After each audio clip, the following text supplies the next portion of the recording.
Bismillahirrahmanirrahim. Alhamdulillahilladzi matta'al insana bi thalathati umur, al-qalbi wal basirati wan nur. Ashhadu an la ilaha illallah wahdahu la syarika lahul malikul ghafur. Wa ashhadu anna sayyidana Muhammadan abduhu wa rasuluhul mansur. Allahumma salli wa sallim wa barik ala sayyidina wa maulana Muhammadin al-mashhur wa ala alihi wa ashabihi wa dhurriyyatihi wa atba'ihi adadal ayyami wa syuhur ma damatil ardu was samawati wad duhur, amma ba'du. Yang kita hormati dan kita cintai para habaib dan para alim ulama, para muhibbin hadirin hadirat rahimakumullah. Alhamdulillah, puji syukur kita haturkan kehadiran Allah yang mana dengan taufik dan hidayah serta inayah daripada Allah, kita pada malam ini kembali berkumpul di majlis yang penuh berkah dan rahmat ini. Salawat dan salam kita haturkan kepada junjungan kita Nabi besar Muhammad sallallahu alaihi wasallam dan kepada seluruh keluarga, para sahabat dan zuriat serta pengikut beliau sampai hari kiamat nanti. Para muhibbin rahimakumullah, al-hikmatul khamisatu wal khamsun minal hikamil ataiyah. Qala al-imam Ahmad ibnu Athaillah as-Sakandari rahimahullah wa nafa'ana bi ulumi. Hikmah yang ke-55 dari Al-Hikam, berkata pengarang Imam Ahmad ibnu Athaillah as-Sakandari rahimahullah, an-nuru lahul kashfu wal basiratu lahal hukmu wal qalbu lahul iqbalu wal idbar. Yang artinya bermula nur, bermula cahaya yang diberikan Allah kepada manusia, yang diberikan Allah kepada orang-orang yang beriman khususnya. Cahaya itu fungsinya adalah al-kashfu, membuka. Fungsi daripada cahaya itu membuka.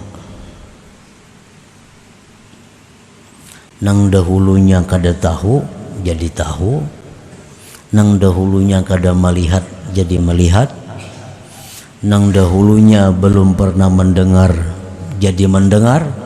Nah, itulah fungsinya cahaya yang diberikan Allah kepada orang-orang yang beriman itu.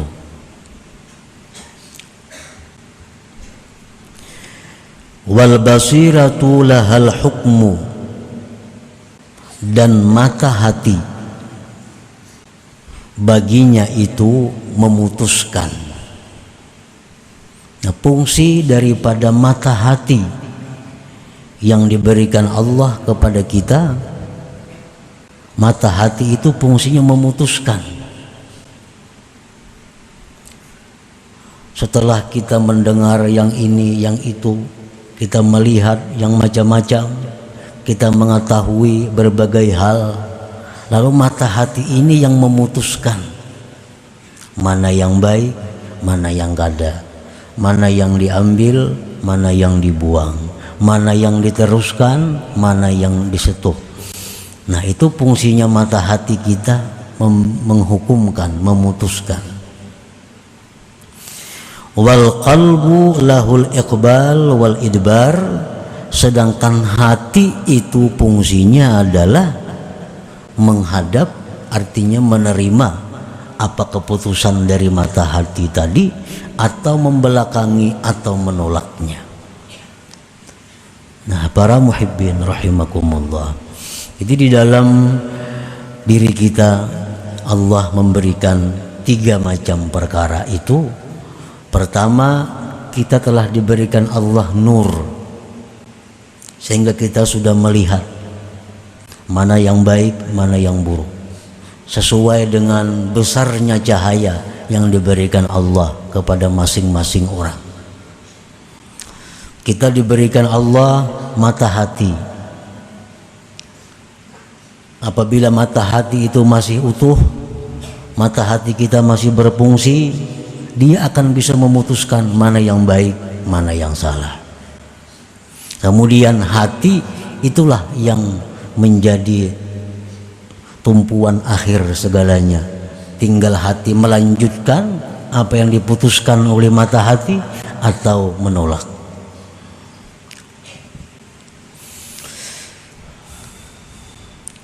Sya'nun nur kashful umur wa idahuha hatta yadhhara husnuha wa qubhuha. Fungsi cahaya yang Allah berikan kepada kita itu membuka segala perkara, menjelaskannya segala perkara sampai terang benderang, baiknya perkara itu dan jahatnya perkara itu. Para ulama mencontohkan dengan seseorang manusia yang masuk ke dalam rumah yang gelap gulita. Di dalam rumah itu ada berlian, dalam rumah itu ada emas, dalam rumah itu ada uang, dalam rumah itu ada kala, dalam rumah itu ada ular, dalam rumah itu macam-macam binatang buas. Nah, kita berada dalam rumah dalam keadaan gelap gulita, sehingga kita kada bisa tahu mana ular, mana kala, mana berlian, mana emas. Nah, Allah datangkan cahaya.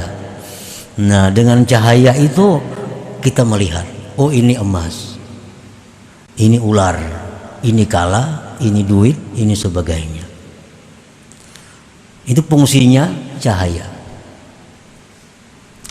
Nah, kemudian mata hati kita itu yang memutuskan.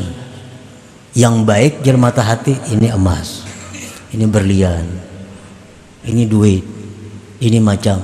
Nah, nang kada baik kala, ular, tikus, sebagainya. Itu mata hati memutuskan demikian. Nah, tinggal hati apa menurut atau kada dengan petunjuk yang ditetapkan oleh mata hati tadi. Kahusni ta'ati wa kubhil ma'siyati, seperti baiknya taat dan buruknya maksiat. Di mana kita tahu taat itu baik, itu cahaya yang memberitahu kita, sehingga kita melihat, oh taat itu bagus, maksiat itu kada bagus. Di mana kita tahu? Lewat cahaya itu. Allah memberikan cahaya kepada kita sehingga kita melihat, oh ini maksiat kada bagus. Nah, para muhibbin rahimakumullah, orang-orang yang berbuat maksiat bukan berarti dia tidak punya cahaya, bukan berarti dia tidak tahu bahwa itu haram. Orang yang melakukan zina contohnya, bukan tidak tahu zina itu haram, dia tahu. Orang yang melakukan riba, dia tahu riba itu haram. Orang yang minum arak, dia tahu minum arak itu haram, karena ada cahaya iman di dalam hatinya yang memberitahu itu. Tetapi mungkin sebabnya karena mata hati orang ini sudah tertutup. Nah, mata hatinya sudah tidak berfungsi, maka akhirnya dia tidak bisa memutuskan mana yang baik, mana yang buruk. Nah, kahusni ta'ah, seperti baiknya taat dan jahatnya itu buruknya maksiat. Nah, para muhibbin rahimakumullah, sebuah taat kepada Allah, kita ambil contoh keadaan kita sekarang ini, talabul ilm, menuntut ilmu. Ini adalah satu perbuatan taat.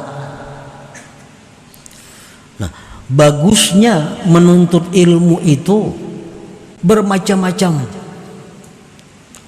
Kebaikan menuntut ilmu itu bermacam-macam. Kita diberitahu oleh cahaya, kita diberitahu oleh nur yang dititipkan Allah di dalam diri kita. Apa bagusnya taat? Kita ambil contoh menuntut ilmu. Satu, ridha Allah Ta'ala. Ini kebagusan taat ini, keindahan taat ini yang diperlihatkan oleh cahaya kepada kita, bahwa taat itu pertama, bagusnya taat adalah pihak ridha Allah. Di dalam taat itu ada keridhaan Allah. Keridhaan Allah ini sebenarnya yang kita cari dalam kehidupan ini. Salah satu cara mencari keridhaan Allah adalah taat kepada Allah. Nah, itu diberitahu kita oleh cahaya itu.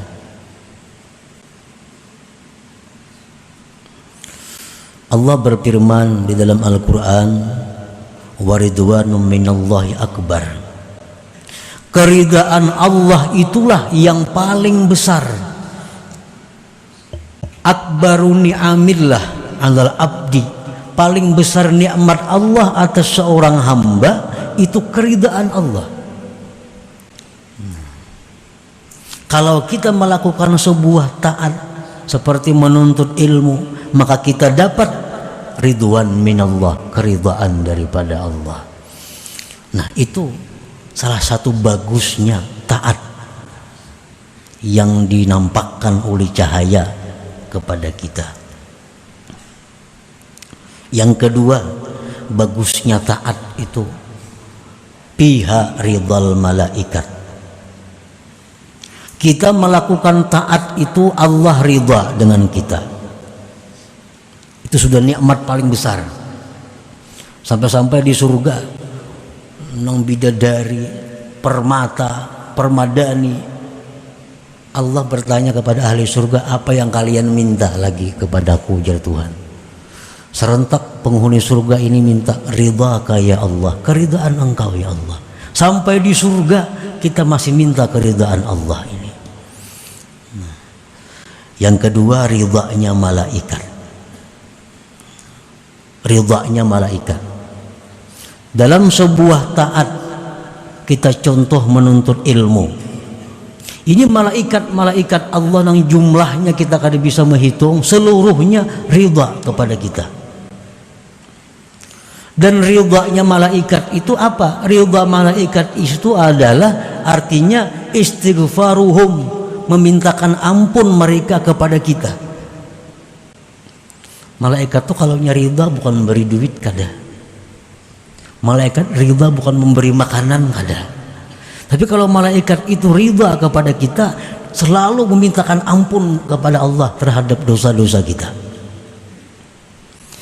Nah, Rasulullah SAW menyatakan yang artinya bahwa orang yang menuntut ilmu mulai turun dari rumahnya, sebagian malaikat menghamparkan sayapnya untuk diinjak oleh orang yang menuntut ilmu ini. Sebagian sayap mereka lagi memayungi orang yang menuntut ilmu ini dari mulai rumahnya sampai tempat dia menuntut ilmu. Kenapa demikian? Ridwan bima yasna, karena malaikat ini ridha, senang dengan perbuatan itu. Jadi makin jauh tempat kita menuntut ilmu, makin banyak malaikat yang menaungi kita, makin banyak malaikat yang menghamparkan sayapnya permadani kita berjalan. Dan bukan hanya itu, dalam jumlah yang kita kada bisa menghitung, mereka itu selalu mengucapkan kepada Allah, Allahumma ghfir li hadzal talib, ya Allah ampuni ini orang yang menuntut ilmu. Makin panjang perjalanan kita, makin banyak doa malaikat kepada kita. Nah, makanya dalam hadis-hadis yang lain, baik perkataan ulama bahwa orang yang menuntut ilmu itu diampuni Allah dosanya. Karena malaikat ini berapa ribu jumlahnya, jutanya, Allah yang tahu. Seluruhnya memintakan ampun kepada orang yang menuntut ilmu ini. Ridha bima yasna'u, karena malaikat senang dengan perbuatan menuntut ilmu itu. Nah, menuntut ilmu contoh satu taat kepada Allah Subhanahu wa taala. Nah, itu bagusnya taat. Malaikat ketujuh, malaikat senang, malaikat ridha. Yang ketiga, bagusnya sebuah taat itu ridha Rasul sallallahu alaihi wasallam. Rasulullah pun senang, Rasulullah pun ketujuh kalau umatnya ini berbuat taat kepada Allah. Rasul pun gembira kalau melihat kita berkumpul menuntut ilmu ikhlas karena Allah. Rasulullah tersenyum. Beliau menyatakan bahwa pada hari-hari tertentu diperlihatkan kepadaku amal-amal umatku. Apabila aku lihat amal umatku itu taat kepada Allah, aku tersenyum gembira, kata Rasulullah. Nah, bila aku lihat amal umatku itu maksiat, aku kecewa dan aku duka cita, aku sedih. Nah, kita berkumpul menuntut ilmu atau beribadah taat lainnya, itu ifrahur Rasul, menyenangkan Rasulullah sallallahu alaihi wasallam. Nah, itu bagusnya taat tadi. Yang keempat, bagusnya sebuah taat itu ada usyukri. Nah, menunaikan syukur. Ini kita diberi Allah kesehatan, diberi Allah kekuatan, diberi Allah penglihatan, diberi Allah pendengaran, diberi Allah kelapangan, diberi Allah keuangan. Semuaan bersatu tak kumpul pada malam ini. Bukti bahwa kita syukur kepada Allah. Jadi sekaligus kita syukur sehat, syukur berduit, syukur lapang, syukur apalagi ada umur, syukur segala macam. Nah, dengan adanya satu taat, kita menunaikan nikmat Allah, mensyukurinya. Dan itu satu kewajiban, mensyukuri nikmat Allah Subhanahu wa taala. Yang kelima, bagusnya taat ini jalbul barakah. Nah, taat itu menarik berkah. Taat itu menarik berkah. Kita sembahyang 2 rakaat itu membawa berkah. Kemana berkahnya? Berkah pil umur. Umur jadi berkah dengan sebuah taat. Wal badan, badan jadi berkah. Wal ahli, keluarga berkah. Aulad, anak-anak dapat berkahnya. Wal amwal, harta-harta dapat berkahnya. Wa ghairi, dan selainnya, tetangga-tetangga bahkan negara dapat berkahnya karena perbuatan taat kepada Allah itu. Nah, itu bagusnya taat yang diperlihatkan melalui cahaya yang diberikan Allah kepada kita. Yang ketujuh, bagusnya taat itu apa? Jalaul qalbi, penerang hati. Kita membaca shalawat sekali, itu hati kita ada terang. 2 kali makin terang, 3 kali makin terang. Sembahyang, seluruh taat itu kembali kepada menerangi hati. Yang ketujuh, al-qurbu minal jannah, dekat dari surga. Taat itu dekat dengan surga. Seperti yang disampaikan Rasulullah SAW, bahwa majelis ilmu itu, ujar Nabi kita, riyadul jannah. Nah, majelis zikir, majelis ilmu itu taman surga. Nengaran taman tuh maulah jauhan rumahnya. Taman surga. Taman kota di tengah kota andaknya. Taman sebuah rumah di halaman rumah atau belakang rumah. Nah, majelis-majelis taat seperti ini itu taman surga. dekat. Artinya apa? Kalau kita mati saat ini masuk surga. Nah, al-qurbu minal jannah. Yang kedelapan, al-bu'du minan nar. Taat itu jauh daripada neraka. Yang kesembilan, alamatu husnil khatimah. Taat itu juga sebagai tanda husnul khatimah seseorang. Yang ke-10, gufranuz dzunub. Taat itu pengampunan dosa. Kita sembahyang zuhur, bila sembahyang zuhur ini baik, maka dosa-dosa kita mulai subuh diampuni Allah. Sembahyang asar, sembahyang asarnya baik, dosa antara zuhur asar dihapus oleh Allah.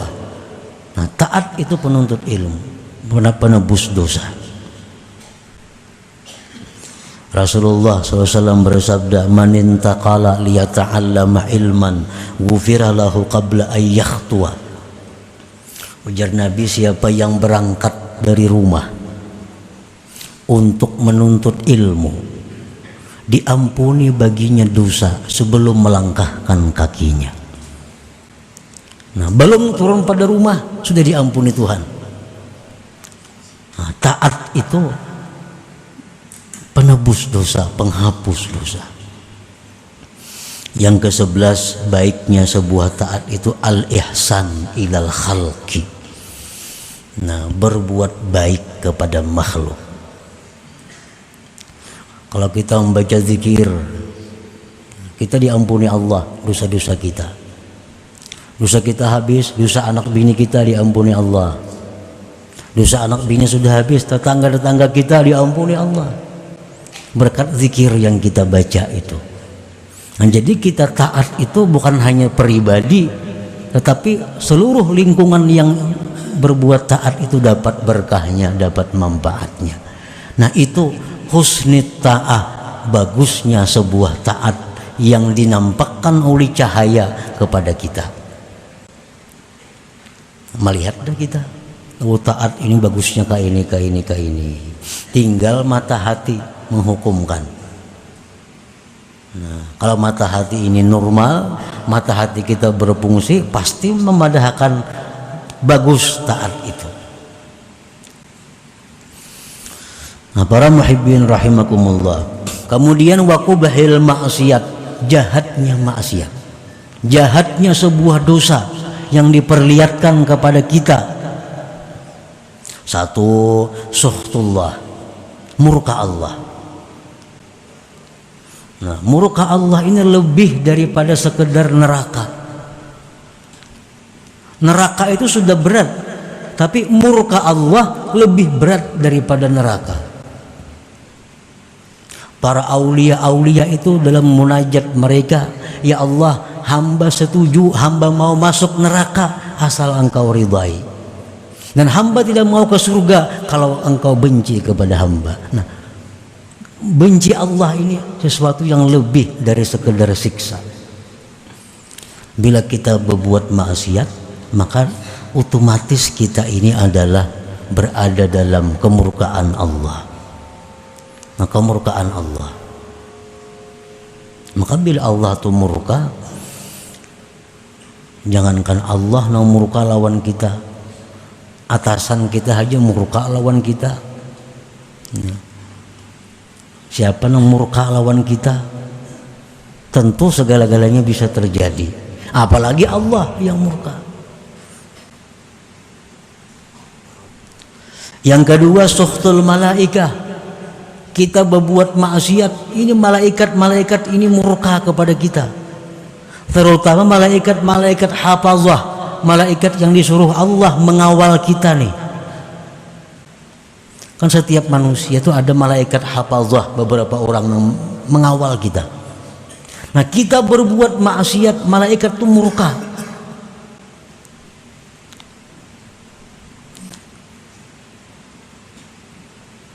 Yang ketiga, ihzanun Nabi sallallahu alaihi wasallam, membuat sedih Nabi. Membuat sedih Nabi. Begitu disampaikan kepada Nabi, Fulan bin Fulan hamba engkau ini berbuat maksiat ini, Nabi kita huzun, Nabi kita sedih. Apalagi maksiat yang diperbuat ini lebih dahsyat daripada maksiat yang dilakukan oleh bukan umat Nabi. Makin sedih lagi Nabi. Maksiat yang kita lakukan orang Kristen aja kadang gawe kayak itu, orang Yahudi aja kadang gawe kayak itu. Ini ada umat Nabi yang melakukan itu. Nabi kita sangat sedih, kecewa bila melihat umatnya melakukan maksiat itu. Yang keempat, ibrahu a'da aduwihi iblis. Maksiat yang kita lakukan itu membuat gembira musuh paling musuh iblis. Iblis beambung. Nah, kita berbuat maksiat itu betandiknya kesukaan. Nah, pas suka ada kawan. Iblisnya kada hakun serangan dikutuk Allah. Iblis kada mau sendiri dikutuk Allah, mesti mencari kawan sebanyak-banyaknya. Nah, ada orang berbuat maksiat, kawan iblis. Iblis pun bangga, ada kawan untuk menerima kutukan dari Allah. Yang kelima, zahabul barakah. Maksiat itu adalah menghilangkan berkah. Duit yang dulunya bagus, dibawa maksiat hilang berkah duit. Umur yang dulunya bagus, dibawa maksiat hilang berkahnya umur. Yang keenam, jahatnya maksiat itu taswidul qalbi, menghitamkan hati. Satu, kita berbuat maksiat setitik sauda, setitik hitam dalam hati. Dua kali maksiat, dua titik hitam. Tiga kali maksiat, tiga titik hitam dalam hati. Empat kali maksiat, empat titik hitam dalam hati. Akhirnya penuh dengan hitam. Kalau sudah hitam itu Allah menyebut ngarannya ran. Dan ran itu kada kau lagi dihilangkan dengan tobat, mesti api neraka yang menghilangkannya. Nah, itu buruknya sebuah maksiat kepada Allah. Al-bu'du minal jannah, jauh dari surga.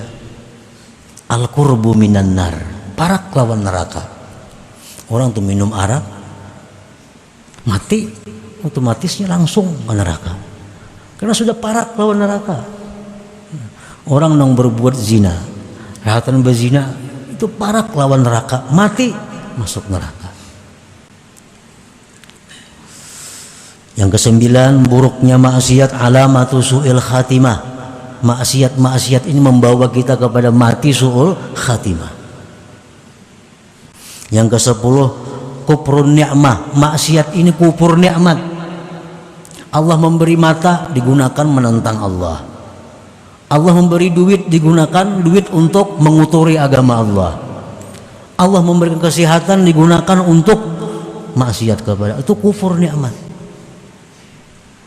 Yang ke-11, maksiat itu, buruknya maksiat adalah al-khiyanah li jami'il khalqi. Maksiat itu khianat kepada seluruh makhluk. Dengan adanya maksiat, banyak penyakit bermunculan. Gara-gara maksiat kita kesulitan ekonomi. Gara-gara maksiat kita hilang rasa aman. Ini orang-orang yang tenang dulunya karena maksiat ini dicabut Allah aman. Nah, jadi maksiat itu kita lakukan berarti kita mengkhianati makhluk Allah. Karena bala itu bila turun, idza nazala amma, bala bila turun itu menyeluruh. Kada tahu nang saleh, kada tahu nang takwa, kada tahu nang fasik, semua kena bala Allah. Akibat apa? Akibat maksiat yang dilakukan oleh manusia. Nah, para muhibbin rahimakumullah, nah, mengetahui baiknya taat, mengetahui buruknya maksiat, itu adalah fungsinya nur yang dititipkan Allah di dalam diri kita ini. Wa sya'nul basiratil maftuhah, al hukmu 'alal husni bi husni wa 'alal qubhi bi qubhi wa 'alal qabih bi qubhi. Dan fungsi mata hati yang terbuka, memutuskan bahwa ini baik